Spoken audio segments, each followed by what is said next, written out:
And today's lesson will be on the Sea Ray, the goat boat.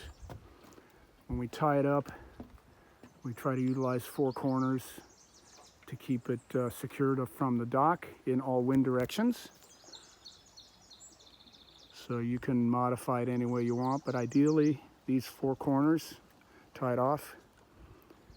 You can get away with those two in the front, port and starboard, and just this stern one here if you have to. But if it's in a real storm, you want to put that that starboard stern line on that cleat back there.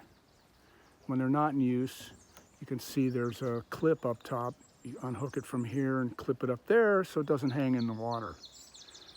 Sometimes we'll bring it back here to the other set of ropes here, but the water level this year is low and there's a big boulder there that would be about right where the engine's outdrive would be. So that's no good. So now we have it up here. But in this position, you get more weather coming from the east and the waves rolling in is harder. So if the water's higher, put it back here. If the water is lower, put it up here. Or if it's really bad, you can always go on the other side of the dock if it's a strong east wind that's coming down from the channel that way towards the dock. Today's July 15th, 2024.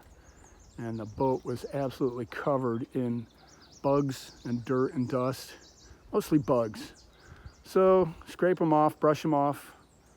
Sometimes it's better to keep it dry and brush them off first before you hit it with any water.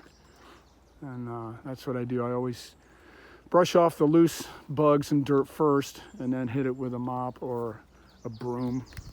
I got a broom with a handle on it here. There's a small hand brush in the boat you can also use as well. All right, let's get on this thing, and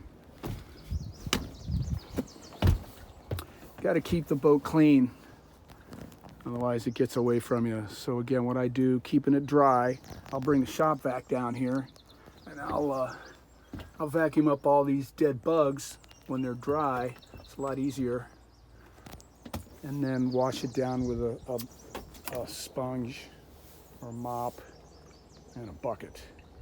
The reason you don't want to use a whole lot of water is because the water here drains into the bilge and then has to be pumped out by the bilge pump.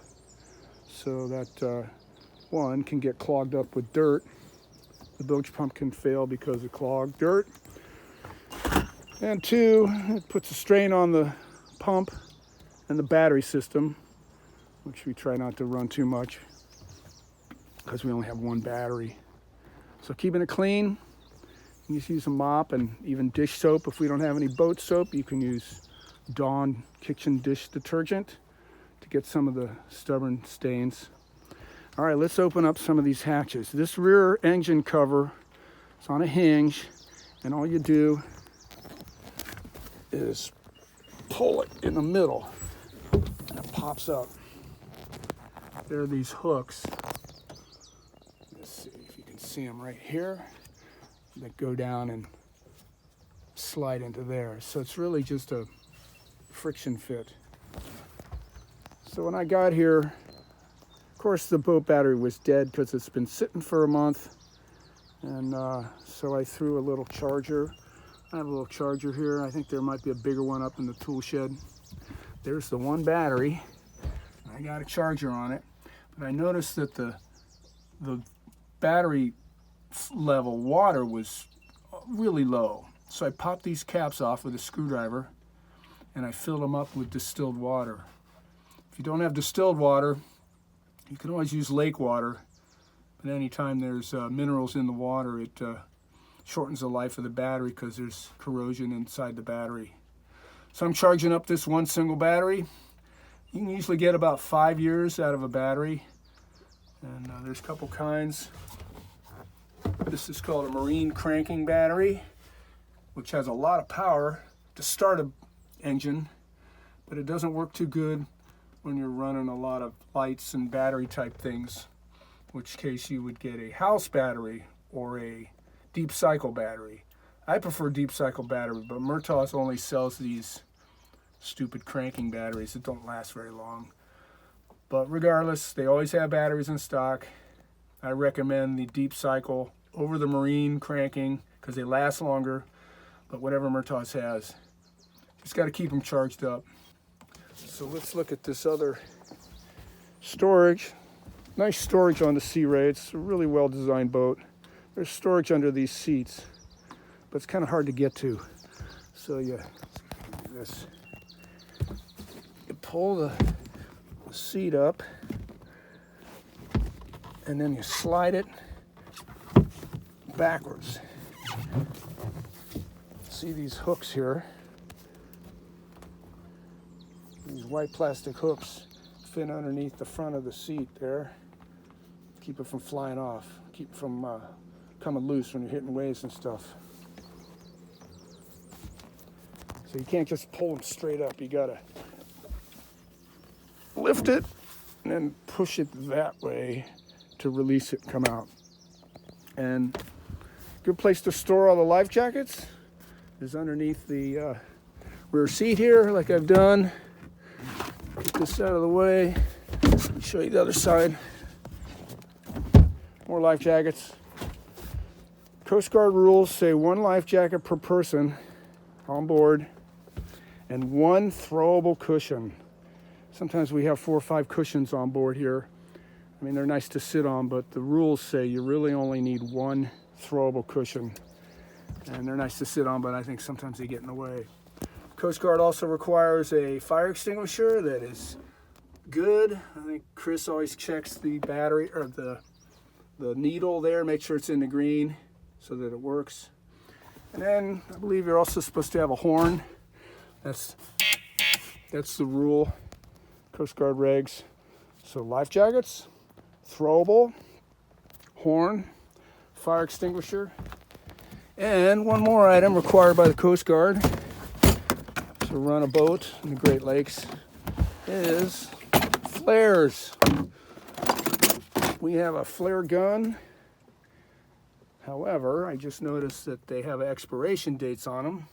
This one expired in 2020. So right now, they may or may not work, but the Coast Guard doesn't allow them if they're out of date. So those should be replaced. You can just buy the new shells that fit into the gun. That's really the cheapest way to go.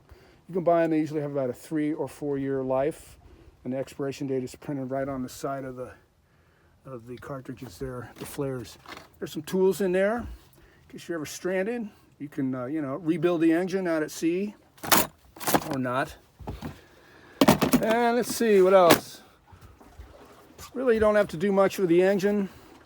If there's a buzzer that goes off, it's probably because it's overheating. So you got to shut it down immediately and go slow, or shut it off and call for a tow. Maybe some bystander will tow you in, or call Murtaugh's and see if they're on our good side and we can have it towed in. There's an oil dipstick somewhere that you really don't need to check. This engine doesn't get very many hours every year to warrant full service on it, but we do anyway. It's a really nice engine. That's an upgrade engine for this model boat. Goes really fast. So that's it. That's a simple setup there. Battery, engine. I think everybody knows how to start it. You got to run the blower first. The blower prevents any gasoline fumes.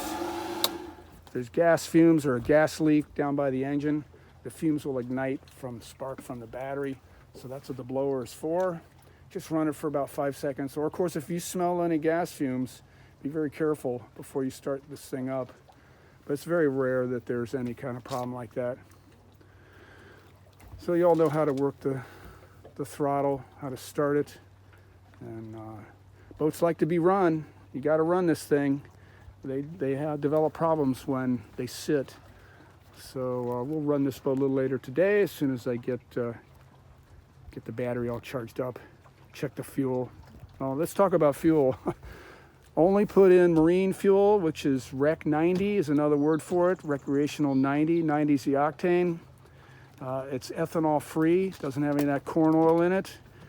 Corn oil, ethanol is really bad for marine engines because one, it turns water or moisture into sludge that might be in the fuel tank, And two, it deteriorates the rubber hoses that go to the fuel system. There's all kinds of rubber hoses everywhere, and that ethanol is just horrible. I had problems a few years ago. I swore I'd never use regular fuel again. So don't buy gas at the gas station in cans and fill this thing up. Always use Rec 90 fuel from Murtaugh or Cedarville Marine. Cedarville Marine, by the way, usually has gas about 10 or 15 cents cheaper than Murtaugh. So if you're ever down in Cedarville, get fuel there, save some money. I forgot to talk about the canvas and the covers here. It's got 3 pieces of canvas here. The bow cover, that one's called the cockpit cover. It's wet, so I'm letting it dry out now. And then that snaps along the edge of the windshield. It's real nice. And then the third piece is the Bimini top. It has a boot that protects it.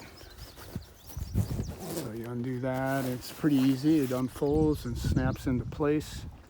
There's the hooks for it. When you unhook the canvas, this is important, don't just yank on it.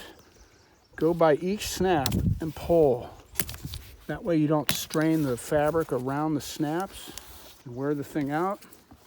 Looks like it's had some wear here. This snaps underneath the windshield, it folds.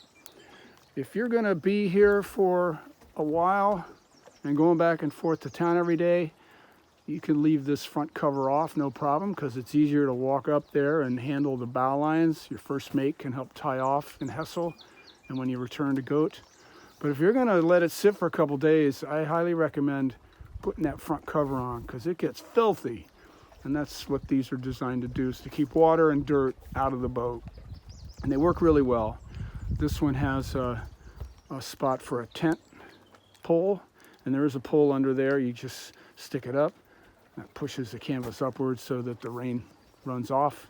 Otherwise the rain runs down and goes in that little hole, goes into the floor, flows into the bilge, ends up in the bilge where the bilge pump has to pump it out.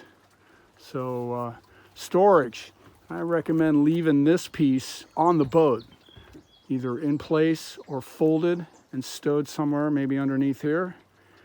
That way it's handy to have and use.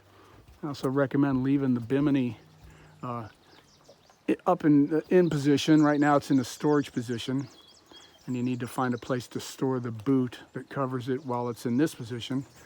But having this top up, like on my boat there, it helps keep dew and rain and falling dirt off the cockpit of the boat. This piece we don't use during the summer, so make sure it's dry. I'm drying it right now.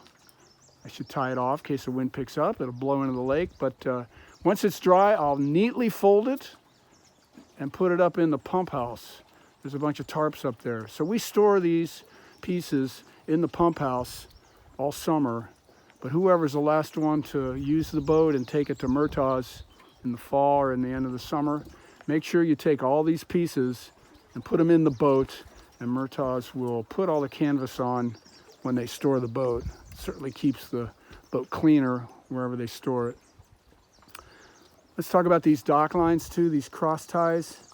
You gotta every now and then take a look and make sure that, especially this one on the end, that doesn't get frayed from friction on those rocks.